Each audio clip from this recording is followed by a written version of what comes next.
Sumayyah radhiyallahu anha lagi tersiksa, terbakar sana sini, bajunya sobek-sobek, diinjakin perutnya segala macam. Nabi SAW lewat. Lalu kata Nabi SAW, sabarlah ya keluarga Yasir, kalian akan dapat surga. Apa kata Sumayyah? Demi Allah ya Rasulullah.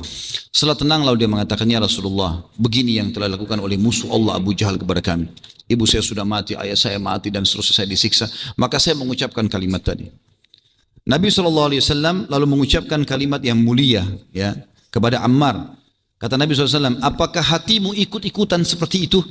وَقُلْ رَبِّ زِدْنِي عِلْمًا. Ammar radhiyallahu anhu pada saat itu menawarkan kebenaran pada orang tuanya, maka orang tuanya menerima, dan ini bentuk bakti yang luar biasa, gitu kan. Dan hati mereka lapang sekali untuk menerima kebenaran itu.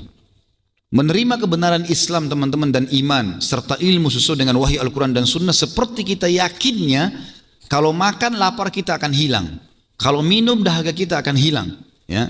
Kalau kita tidur capek kita akan hilang, kalau kita berobat kita akan sembuh. Harusnya seperti itu. Jadi dalam menerima kebenaran agama Islam ini kita tidak boleh ada keraguan, tidak boleh. Karena orang yang ragu dia akan pelimplang dalam hidupnya, nggak jelas. Dan saya sudah pernah dan sering saya ucapkan ini, menjadi orang baik sekalian teman-teman. Jangan setengah-setengah. Tidak usah peduli dengan perkataan orang, karena hanya sepanjang lidahnya dia. Tidak usah peduli. Dan jangan pernah mengkhayal pada saat kita sedang berada di jalan yang benar, lalu tidak ada orang yang benci kita. Itu mustahil. Mengkhayal itu teman-teman sekalian. Wajar, kebenaran akan dibenci. Semua nabi-nabi ada musuhnya, gitu kan? Rasulullah SAW paling afdal manusia, tidak ada lebih afdal daripada beliau.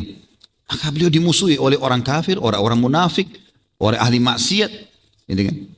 Mereka tidak suka dengan ajaran baginda Nabi SAW. Maka itu sangat wajar terjadi.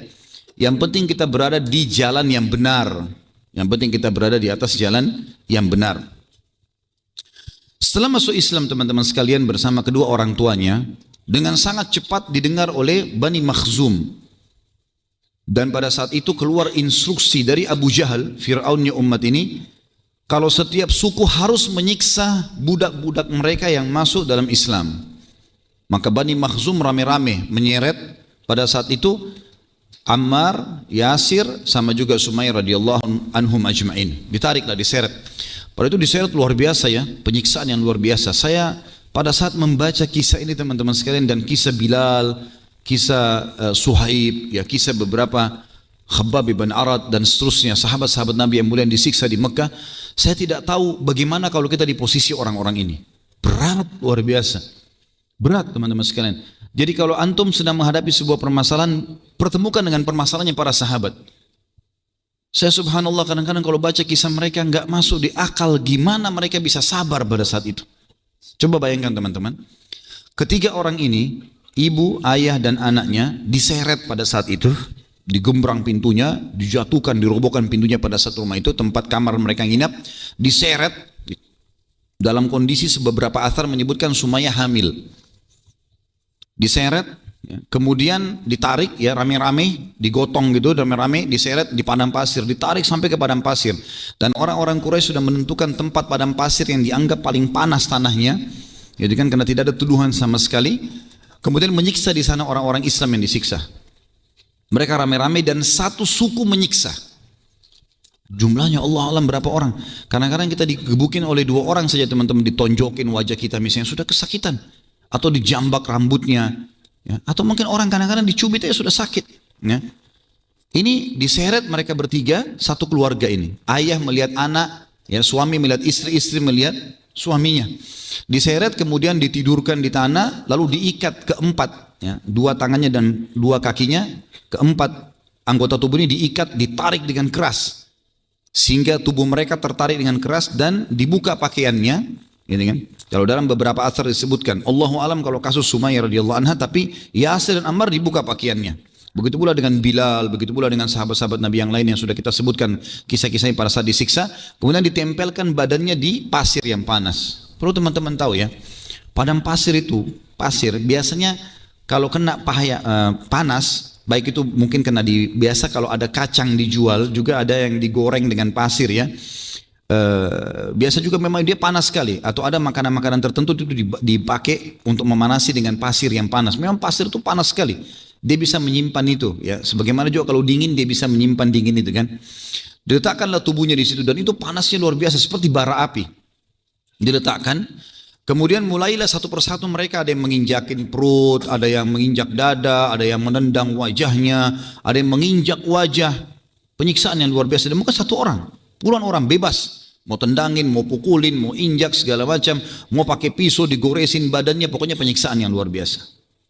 Saya nggak habis pikir teman-teman, ini saya bayangkan, ini kalau terjadi pada saya dan keluarga bagaimana saya bisa sabar nih, gitu kan? Dibuka baju di padang pasir, diinjakin, ditendangin segala macam, luar biasa ini.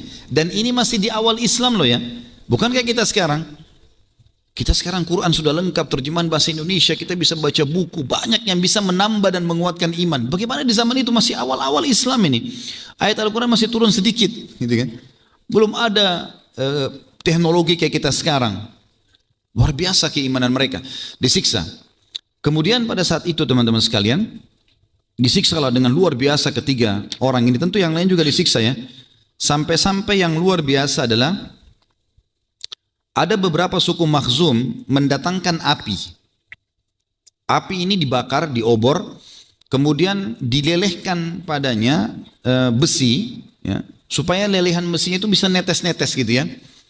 Kemudian didatangkan dan didekatkan dengan mata kaum muslimin. Di antaranya keluarga Yasir radhiyallahu anhu, didekatkan dengan matanya. Ini biasa bisa membuat buta.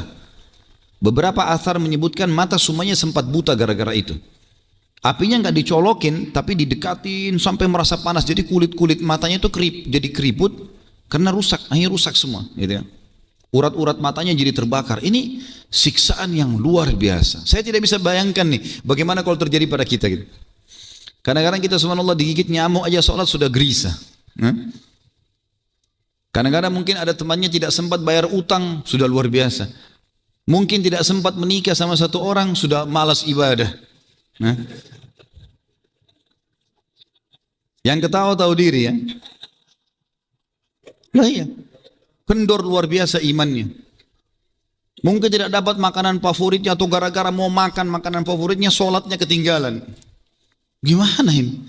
Bayangkan bagaimana keadaan mereka pada saat itu disiksa begitu masih bisa istiqamah. Sampai baginda Nabi SAW lewat pada saat itu karena api yang dipakai ini memanasi tubuh mereka, memar-memar, berdarah-darah sana sini. Orang-orang suku Makhzum tinggalkan ini, sudah disiksa dari pagi sampai duhur. Pada saat siang bolong ditinggalkan sambil meletakkan batu di dada-dada mereka. Nabi SAW lewat, melihat keadaan tersebut, lalu Nabi SAW mengusap kepalanya Ammar radhiyallahu anhu. Beberapa athar menyebutkan juga sama dengan keluarganya Yasir, gitu kan? Ayahnya juga. Lalu beliau bersabda, sallallahu alaihi wasallam, ya naru kuni bardan wa salaman. Dibaca ayat ini. Sebenarnya ayat ini tentang Nabi Ibrahim alaihissalam. Wahai api, jadikan dirimu dingin dan keselamatan. Ala ammarin kama kunti ala Ibrahim. Taktulukal fi'atul baghiyah. Jadikan hai api, jadikan dirimu dingin dan keselamatan untuk Ammar, sebagaimana engkau dulu jadi dingin untuk Ibrahim. Lalu ada pesan Nabi SAW, waktu itu Ammar masih kecil. Kata Nabi SAW, Ammar akan dibunuh oleh kelompok yang memberontak. Seperti itulah. Nanti kita akan bahas masalah itu di akhir penutupan kita. Yang jelas seperti itu. Kemudian Nabi SAW lewati Sumayyah sambil berkata, sabarlah. Yasir juga, sabran ala Yasir fa inna mau'idakumul jannah. Sabar aja. Pasti kalian akan mendapatkan surga. Apa kata Sumayyah yang lagi berdarah-darah radhiyallahu anha, perempuan nih. Kadang-kadang subhanallah perempuan kita sekarang ya manja sekali. Mungkin hanya karena suaminya telat beliin barang sudah merengek, sudah cemberut, sudah mau minta pulang ke orang tuanya, ya. Dengan segala macam hal yang luar biasa ini. Hanya karena masalah sedikit, ceraikan saya, pulangkan saya.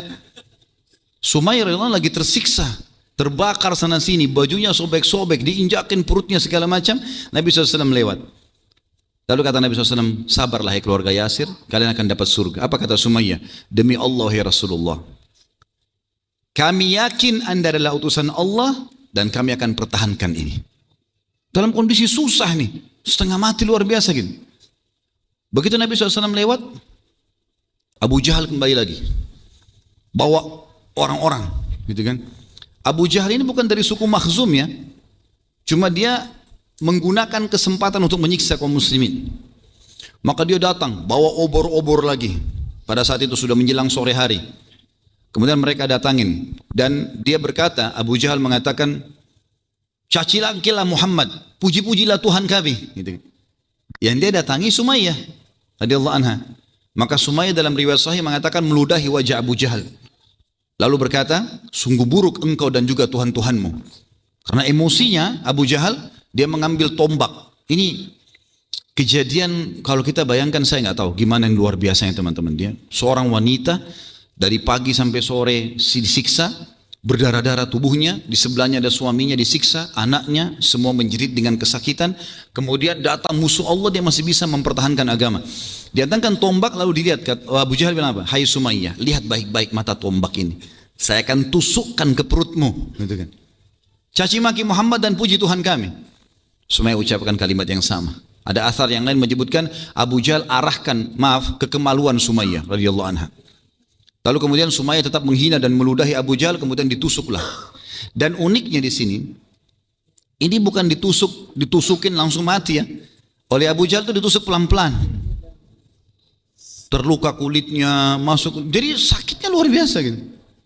Tapi kesabaran yang luar biasa pada keluarga yang mulia ini. Sampai akhirnya Sumayyah mati syahid dan terkenal wanita pertama mati syahid. Ya, radhiyallahu anha. Waktu saya baca kisah Sumayyah ini beberapa tahun lalu gitu teman-teman sekalian, saya sudah niat kalau Allah karunia saya anak perempuan saya akan namakan, dan alhamdulillah Allah karuniakan saya berikan nama ini karena mulianya wanita ini, gitu kan. Jadi kita perlu juga menukil nama-nama seperti ini dan sampaikan kepada anak kita, kisah namamu ini seperti ini nak. Biarkan perjuangan Islam yang mulia ini memang terjaga di mereka, gitu kan. Bukan nama seorang artis yang tidak jelas agamanya, ya. Atau nama pemimpin yang tidak jelas statusnya. Tentu saya tidak bicara artis khusus ya. Maksudnya secara umum orang yang maksiat. Ya. Kalau ada di antara mereka yang tobat, alhamdulillah. Tapi umumnya ada orang begitu. Tergila-gila hanya karena kecantikan ini, hanya karena kegagahan ini, hanya kelebihan harta. Akhirnya menamakan anaknya. Dan tidak ada apa yang diambil dari situ. Kisah sahabat dilupain, padahal perjuangan yang luar biasa. Sekali lagi, ngikutin orang sukses akan sukses, ngikutin orang gagal akan gagal. Ya, gitu. Itu kaidah dari awal. Maka pada saat Sumayyah mati teman-teman sekalian, kita lihat kalau posisi kita laki-laki sini melihat istri kita ditusuk oleh musuh begitu, diikat, teriak kesakitan. Kadang-kadang istri kita mengeluh karena flu saja. Maaf yang belum menikah ya. Apa boleh buat? Saya bahasakan. Nanti antum merasakan. Kadang-kadang kalau istri lagi sakit kepala, sakit perut, mengeluh, mungkin dia menangis. Kalau suami yang penyayang pasti datang ke sebelahnya. Kenapa? Ada apa? Berusaha bawa ke dokter, obatin. Itu baru kena sakit flu, demam, mengeluh sedikit, giginya sakit. Udah cukup. Bagaimana kalau di sebelah kita istri lagi disiksa ini? Saya nggak bisa bayangkan Yasir radhiyallahu anhu bagaimana posisinya ini. Dia bukannya mengatakan sudahlah kalau gitu saya minta maaf. Enggak. Yasir malah mencaci maki Abu Jahal. Abu Jahal datang. Yang terjadi Abu Jahal menendang dengan sangat keras, menginjak dengan sangat keras perutnya Yasir sampai Yasir pun meninggal radhiyallahu anhu, mati syahid. Tinggal Ammar radhiyallahu anhu. Ammar oleh Abu Jahal didatangin teman-teman sekalian. Kata Abu Jahal, "Wahai Ammar, kau sudah lihat tuh ibu sama ayahmu saya siksa. Saya akan bunuh kau lebih hebat daripada saya bunuh mereka. Saya akan bakar pelan-pelan kulitmu, saya akan kuliti kamu sama pisau ini, apalah segala macam siksaan yang diancamkan. Kecuali kamu mencaci maki Muhammad dan kau memuji Tuhan kami." Ammar gak tahan. Beberapa asar dikatakan Ammar mengatakan, baiklah, Hubal yang agung. Hubal nama Tuhan mereka. Hubal yang agung. Sebagian ulama mengatakan di sini karena Ammar ibn Yasir dari tubuhnya, dari kakinya dijalankan api itu. Terus sampai ke kepalanya. Api ditempetin, sakit sekali. Maka dia mengatakan Hubal yang agung. Waktu dia ucapkan itu, ditariklah oleh Abu Jahal api itu. Kata Abu Jahal, saya belum puas. Lewat unta nih. Sampai kau bilang unta ini Tuhanku. Kata Ammar, unta ini Tuhanku. Selesai, Abu Jahal tinggalkan. Ammar ibn Yasir radhiyallahu anhu dalam kondisi sakit, kesakitan, berdarah-darah semuanya. Waktu Abu Jahal sudah pergi, dia menyesal.